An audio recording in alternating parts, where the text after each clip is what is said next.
సాహిత్య పరిషత్ సిద్దిపేట వారు 2025 సంవత్సరంలో నిర్వహించిన జిల్లా స్థాయి కథల పోటీలకు పిల్లలు బాల రచయితలు దాదాపుగా 100 కథలు మనకు రావడం జరిగింది. 14 స్కూళ్ళ నుండి ఈ కథలు రావడం జరిగింది. ఆ కథలు రాసిన చిన్నారుల కథలు అన్నీ పరిశీలించి ఉత్తమ ప్రథమ బహుమతి, ద్వితీయ బహుమతి 2 ప్రోత్సాహక బహుమతులు ఇవ్వడం జరిగింది. దీనికి నోటిఫికేషన్ ఇచ్చినప్పుడే ప్రథమ బహుమతికి 500 రూపాయలు, ద్వితీయ బహుమతికి 300 రూపాయలు, ప్రోత్సాహక బహుమతి ప్రతి పాఠశాలకు ఒకటి చొప్పున 100 రూపాయలు ఉంటాయని తెలియజేయడం జరిగింది. ఇంతవరకు నేను జాతీయ స్థాయిలో నిర్వహించాను కాబట్టి దాదాపు 200 కథల వరకు వచ్చేటివి. ఈసారి జిల్లా స్థాయికి పరిమితం అయ్యాను.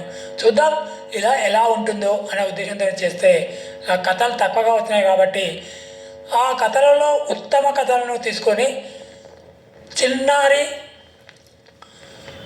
చిన్నారి స్నేహితులు అనే పుస్తకాన్ని ముద్రిస్తున్నాను కాబట్టి అందులో ఇలా ఆ ప్రథమ, ద్వితీయ, ప్రోత్సాహక బహుమతులు అందుకున్న చిన్నారి కవులు, బాల కవులు, కవయిత్రుల ఫోటోలతో వారితోటే ముఖ చిత్రంగా చేసి వేయడం జరిగింది. దీన్ని చాలామంది ఎంతో ఇష్టపడ్డారు. పిల్లలు కూడా మేము ఒక పుస్తకానికి ముఖ చిత్రంగా ఎదగలిగినాము. అది చేయడానికి కారణం ఏంటిది? మేము రాసిన కథనే. కాబట్టి కథలు ఇంకా రాయాలి. సెలవు దినములలో తప్పకుండా ఒక కథ రాయమని శ్రీవాణి సాహిత్య పరిషత్ పెందోట బాల సాహిత్య పీఠము ఎన్నో కార్యశాలలో చెప్తూ ఉంది. ఆ యొక్క సూచనలు పాటించిన ఈ కవులు, బాల రచయితలు కూడా వారందరికీ అభినందన తెలియజేస్తూ ఉన్నాను.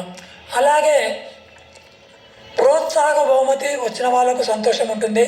తర్వాత సెలెక్ట్ చేసిన కొన్ని కథలు, మనకు కొన్ని కథలను తీసుకున్నాను చెప్పినాం కదా, అవి కూడా 12 కథలు, వాటిని ఒక్కొక్క స్కూల్కు ఒక్కొక్క కథను తీసుకొని అవి కూడా ముద్రించడం జరిగింది.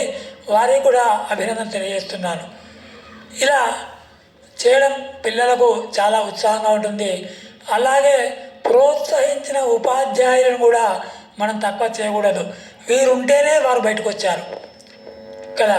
ప్రోత్సాహక బహుమతులు అందుకున్న వాళ్ళు, ముద్రితమైన వాళ్ళు, ఇంకా కథలు ఇప్పుడిప్పుడే రాస్తున్న కవయిత్రులు, కవులు, బాల రచయిత్రులు కూడా ఇంకా రాయాలని, స్ఫూర్తి కలగాలని, ఇలా ఈ ఉపాధ్యాయులను చూసిన వారు కూడా ఇంకా వేరే వాళ్ళు కూడా నేను కబరి పేజీ మీదకి ఎందుకు ఎక్కకూడదు అని అనుకుంటారనే ఉద్దేశంతో ఇలా వారిని కూడా ముఖ చిత్రంగా, ఒకవైపు బహుమతులు అందుకున్న వారు, ఒకవైపు ఉపాధ్యాయులు, లోపలేమో ముద్రణకు తీసుకున్న కథా రచయితలు, ఇలా అందరూ కూడా, అంటే మిగతా వాళ్ళ కథలు బాగాలేవని కాదు, మరి కొందరికే పురస్కారాలు ఇవ్వాలి, కొందరికే బహుమతులు ఇవ్వాలి. కాబట్టి అందులో నాణ్యమైన వాటిని తీసుకోవడం జరిగింది.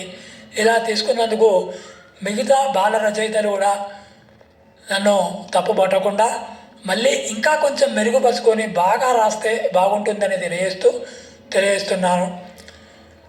ఈ సందర్భంగా తేదీ 16 నవంబర్ 2025 రోజు 9:30 ప్రెస్ క్లబ్ సిద్దిపేటలో గొప్ప సమావేశం జరపబడుతుంది. అందులో మీరందరూ వచ్చి కూడా ఈ పురస్కారాన్ని, బహుమతిని అందుకోవాల్సిందిగా, అలాగే ఈ సంకలనాన్ని అందరికీ తీసుకోవాల్సిందిగా, వారిని శాల్వాతోటి తర్వాత కండవాతోటి పురస్కరించడం జరుగుతుంది.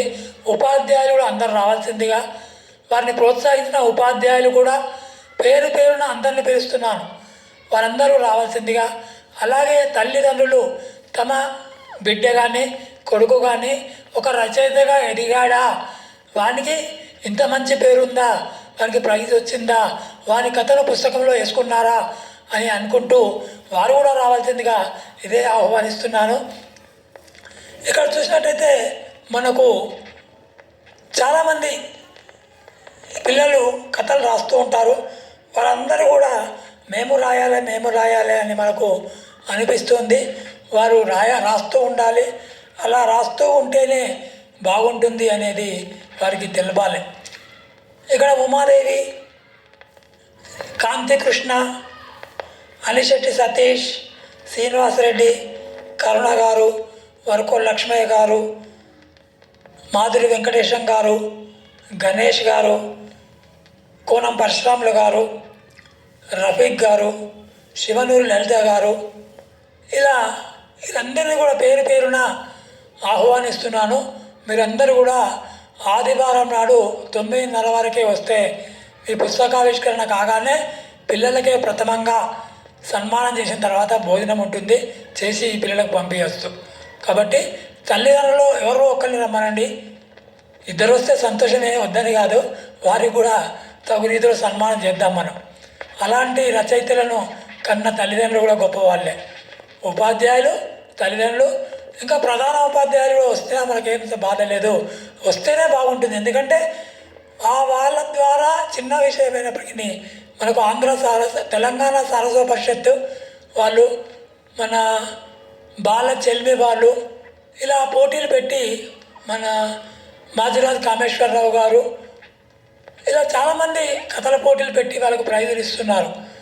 మరి ఇంతమంది ప్రోత్సహిస్తున్న రాస్తున్న వారు ఇప్పటికీ తక్కువ అని చెప్పవచ్చు, ఇంకా సంఖ్య పెరగాలి. కాబట్టి మీరందరూ కూడా వస్తే బాగుంటుంది. పాఠశాలకు గుర్తింపు, మీకు గుర్తింపు, మీ పిల్లలకు గుర్తింపు. ఎవరైతే రచయిత కవి అయినరో వారికి ఈ పఠనము మొక్కకు ఎరువులాగా ఉపయోగపడుతుందని తెలియజేస్తున్నాను. ఎందుకంటే చదవటంలో వారు ఇంకా ముందు ఉంటారు, చదువుతూ ఉంటారు, దాన్ని అర్థం చేసుకుంటారు, సృజన చేయగలుగుతారు, ఏ ప్రశ్నకి ఎలా రాయాలో అనేది కూడా వస్తుంది. అలాగే పరిష్కారాలు కూడా తీసుకోగలుగుతారు. చిన్న సమస్యలు వస్తే పరిష్కారం చేసుకుంటూ ముఖ్యంగా ఎదగడానికి, ఉపాధ్యాయుల సలహాలు తీసుకోవడానికి ధైర్యం వస్తుంది వారికి. ఇవన్నీ చేసేది ఏంటిదయ్యా అంటే నేను కాదండి, సాహిత్యము, బాల సాహిత్యము. కాబట్టి మీరందరూ కూడా పిల్లలకు ప్రతి ఇంటిలో చిన్నదో పెద్దదో ఒక 10 పుస్తకాల నుండి 100 పుస్తకాల వరకు గ్రంథాలయం ఉంటే బాగుంటుంది. వారు రోజు ఒక పుస్తకంలో 1, 2, 5 పేజీల వరకు చదివినా ఎంతో బాగుంటుంది. ప్రతి సెలవు రోజు ఒక పుస్తకం చదివితే ఇంకా బాగుంటుంది. మన తల్లిదండ్రులు, తాతలు, అవ్వలు, అమ్మమ్మలు, నానమ్మలు, మామయ్యలు, బాబాయిలు చెప్పే కథలు వారికి ప్రతిభను పెంచేందుకు గుళికల్లాగా పనిచేస్తుంటాయి. కాబట్టి ఇవన్నీ చేయవలసిందిగా తెలియజేస్తూ, పెందోట బాల సాహిత్య పీఠం నిర్వహిస్తున్న, శ్రీవాణి సాహిత్య పరిషత్ నిర్వహిస్తున్న ఈ సమావేశానికి తప్పకుండా హాజరై విజయవంతం చేసి ఇంకా కథల స్ఫూర్తి ఇవ్వగలని తెలియజేస్తూ ముగిస్తున్నాను. మీ అందరికీ శుభాకాంక్షలు, అభినందనలు తెలియజేస్తూ ముగిస్తున్నాను.